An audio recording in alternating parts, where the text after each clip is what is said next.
ಇವತ್ತಿನ ಮುದ್ದು ಸೊಸೆ ಸಂಚಿಕೆಯನ್ನು ನೋಡಬೇಕಂದ್ರೆ ನಮ್ಮ ಚಾನಲ್ನ ಸಬ್ಸ್ಕ್ರೈಬ್ ಮಾಡಿ, ವಿಡಿಯೋನ ಲೈಕ್ ಮಾಡಿ. ವಿದ್ಯೆಗೆ ಏನು ತೊಂದರೆ ಆಯಿತು ಅಂತೇಳಿ ಗಾಬರಿಯಿಂದ ರತ್ನ ಮತ್ತು ಅವರಪ್ಪ ಇಬ್ಬರೂ ಫೋನ್ ಮಾಡ್ತಾ ಇರ್ತಾರೆ. ಆದರೆ ವಿದ್ಯೆ ಕಟ್ ಮಾಡ್ತಾ ಇರ್ತಾಳೆ. ಏನಾಯಿತು ಏನಿಲ್ಲ ಅಂತೇಳಿ. ನೀವ್ಯಾಕೆ ಅವಳನ್ನ ಅಲ್ಲೇ ಆಸ್ಪತ್ರೆಯಲ್ಲಿ ಬಿಟ್ಟು ಬಂದ್ರಿ ಅಂತ ರತ್ನ ಮತ್ತು ರತ್ತ ಇಬ್ಬರು ಹೇಳ್ತಾರೆ. ಹಾಗೆ ಹೇಳಿದ್ಮೇಲೆ ಯಾರಿಗೂ ಒಂಥರ ಗಾಬರಿಯಿಂದ ಆಗುತ್ತೆ, ಏನು ಮಾಡೋದು ಅಂತೇಳಿ. ಆಗ ಚಂಪಾ ಮತ್ತು ವಿದ್ಯಾ ಇಬ್ಬರು ಮಾತಾಡ್ತಾ ಇರ್ತಾರೆ. ಅಕ್ಕ ಏನಾಯಿತು ಅಂತ ಕೇಳಿದಾಗ ಹಾಗೆ ಎಲ್ಲ ನಿಜನೇನು ವಿದ್ಯಾ ಹೇಳ್ತಾಳೆ. ಇಲ್ಲ ಚಂಪಾ, ನನ್ನ ಮಗುನೇ ಬೆಳೀತಾ ಇಲ್ಲ ಹೊಟ್ಟೇಲಿ, ನನ್ನ ಬಸ್ರಿನೇ ಅಲ್ಲ, ಈಗ ಅಂತ ಹೇಳಬೇಕು ಗೊತ್ತಾಗ್ತಾ ಇಲ್ಲ ಅಂತ ಹೇಳಿದಾಗ, ಅಕ್ಕ ಆಗೋದೆಲ್ಲ ಒಳ್ಳೇದಕ್ಕೆ, ನೀನು ಯಾಕೆ ಹಂಗೆಲ್ಲ ತಲೆ ಕೆಡಿಸ್ಕೊತಾ ಇದೆಯಾ, ಏನೂ ಆಗಲ್ಲ, ಹೌದಾ, ನನಗೂ ಬೇಜಾರಾಗ್ತಿದೆ ಅಕ್ಕ ಅಂತೇಳಿ ಹೇಳಿದಾಗ, ವಿದ್ಯಾರ ಅಮ್ಮ ಚಂಪಂಗೆ ಫೋನ್ ಮಾಡಿ, ವಿದ್ಯಾ ಹಂಗೆ ಯಾಕೋ ಫೋನ್ ರಿಸೀವ್ ಮಾಡ್ತಾ ಇಲ್ಲ, ನೀನಾದ್ರೂ ಹೇಳ್ತೀಯಾ ಚಂಪಾ ಅಂತ ಕೇಳಿದಾಗ ಸ್ಪೀಕರ್ ಆನ್ ಮಾಡಿ, ಇಲ್ಲ ಏನೂ ಇಲ್ಲ, ನೀನು ಯಾಕೆ ಮಾಡೋಕ್ಕೋಗಿದ್ದೆ ಫೋನು, ನೀವು ಯಾರೋ ನನಗೆ ಫೋನ್ ಮಾಡಿಬಿಡ್ರಿ, ಮಾಡಿದ್ದೆಲ್ಲ ಸಾಕಾಗಿಲ್ವಾ ಅಂತ ಹೇಳಿದಾಗ, ನೀವು ಮಾಡಿದ ಕೆಲಸನೇ ನನಗೆಲ್ಲ ತುಂಬಾ ಒಳ್ಳೆಯದಾಗಿದೆ ಬಿಡಿ ಅಂತ ಹೇಳಿದಾಗ ಜೋರು ಮಾಡ್ತಾಳೆ ವಿದ್ಯಾ.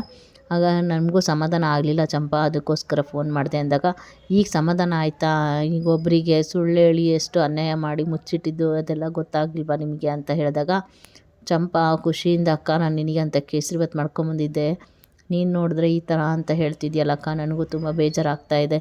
ಏನೂ ಇಲ್ಲ ಅಕ್ಕ, ಸಮಾಧಾನವಾಗಿರು ಅಂತ ಹೇಳಿ ಹೇಳ್ತಾಳೆ. ಹಾಗೆ ಚಂಪಾ ಕೂಡ ರತ್ನಂಗೆ ಸಮಾಧಾನ ಮಾಡಿ ಹೇಳ್ತಾಳೆ, ಆಯಿತು ಬಿಡು, ಹೀಗಾದರೂ ಮಾಡಿ ಸಮಾಧಾನದಿಂದ ಇರು, ಅಷ್ಟೇ, ನೋಡೋಣ ಮುಂದೆ ಏನಾಗುತ್ತೆ ಅಂತೇಳಿ ಹೇಳ್ತಾಳೆ. ಹಾಗೆ ಹೇಳಿದ್ಮೇಲೆ, ವಿದ್ಯಾ, ನಾನು ನಿನಗೆ ಬೇಕು ಅಂತಲೇ ಏನು ಮಾಡಿಲ್ಲ, ನಾನು ನಿನಗೆ ಒಳ್ಳೇದು ಮಾಡಬೇಕು ಅಂತಲೇ ಮಾಡಿದ್ದು, ಅವತ್ತು ಅಳಿಯಂದ್ರನಿಂದ ತಪ್ಪಿಸ್ಕೊಳ್ಳೋಕ್ಕೋಸ್ಕರ ನಾನು ನಿನಗೆ ಆ ಥರ ಹೇಳಿದೆ ಅಷ್ಟೇ, ಅದರಿಂದ ನಿನ್ನ ಜೀವನ ಸರಿಯಾಗುತ್ತೆ ಅಂತ ನಾನು ಹಾಗೆ ಮಾಡಿದೆ, ಇಲ್ಲ ಅಂದಿದ್ರೆ ನಾನು ಈ ಥರ ಮಾಡ್ತಾ ಇರಲಿಲ್ಲ ಅಂತ ಹೇಳ್ತಾಳೆ. ಏನಾದರೂ ತಪ್ಪೇನೇ ಅಲ್ವಾ, ನೀವು ಈ ಥರ ಮಾಡ್ತೀರಾ ಅಂತ ಅಂದ್ಕೊಂಡೇ ಇರಲಿಲ್ಲ, ನೀವೇ ಮಾಡಿಬಿಟ್ಟು ಎಲ್ಲ ಈಗ ನಾನು ಎಲ್ಲ ಸರಿ ಮಾಡಬೇಕಾ, ನಾನು ನಿಜ ಹೇಳ್ತೀನಿ ಅಂತ ಹೇಳಿದಾಗ, ಇಲ್ಲಿ ಯಾವುದೇ ಥರ ಏನೂ ಆಗಿಲ್ಲ, ನೀವೇನು ಟೆನ್ಷನ್ ಮಾಡ್ಕೊಬೇಡ್ರಿ ಅಂತ ಚಂಪಾ ರತ್ನಂಗೆ ಹೇಳ್ತಾಳೆ. ಹೇಳಿದ್ಮೇಲೆ, ಅಜ್ಜಿಗೆ ಈ ಥರ ಆಗಿದೆ, ಹಂಗಾಗಿ ನಾವು ಇನ್ನೂ ಅತ್ತೆನೂ ಕೂಡ ಹೇಳಿಲ್ಲ ನಿಜಾನ ಅಂತ ಹೇಳಿದಾಗ, ಈ ಕಡೆ ಅಮ್ಮಮ್ಮ ಬರ್ತಾಳೆ. ವಿದ್ಯಾ ಯೋಚನೆ ಮಾಡ್ತಾ ಇರ್ತಾಳೆ.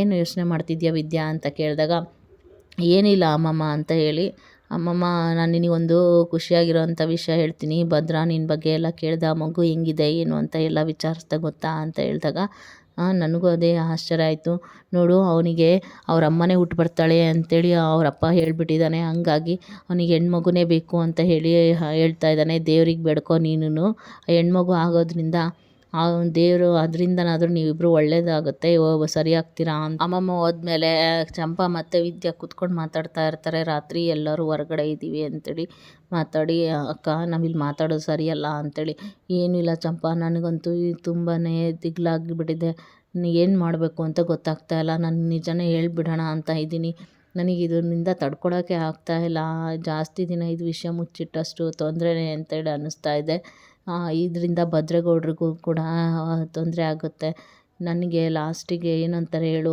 ಆಗ ಅತ್ತೆಗೂ ಮೌನ ಅತ್ತೆಗೂ ಕೂಡ ನಾನು ಮುಚ್ಚಿಟ್ಟಿದ್ದೀನಿ ಅಂತೇಳಿ ಗೊತ್ತಾದರೆ ಅವ್ರಿಗೂ ಕೆಟ್ಟ ಹೆಸರೇ ಅಲ್ವಾ, ಅದಕ್ಕೆ ನಾನು ಹೇಳ್ಬಿಡೋಣ ಅಂತ ಇದ್ದೀನಿ ಚಂಪಾ ಅಂತ ಹೇಳಿದಾಗ, ಅಕ್ಕ ನೀನು ಸುಮ್ಮನೆ ತಲೆ ಕೆಡಿಸ್ಕೋಬೇಡ, ಏನಾಗಬೇಕೋ ಅದಾಗುತ್ತೆ, ನೀನು ಎಲ್ಲರಿಗೂ ಗೊತ್ತಾಗಂಗೆಲ್ಲ ಮಾಡ್ಕೋಬೇಡ, ಏನಾಗುತ್ತೋ ದೇವ್ರ ಮೇಲೆ ಭಾರ ಹಾಕ್ಬಿಡೋಣ ಅಂತೇಳಿ ಹೇಳಿದಾಗ, ವಿದ್ಯಂಗೆ ಮತ್ತು ಚಂಪಾಗೆ ಏನು ಮಾಡಬೇಕು ಅಂತ ಗೊತ್ತಾಗ್ತದೆ.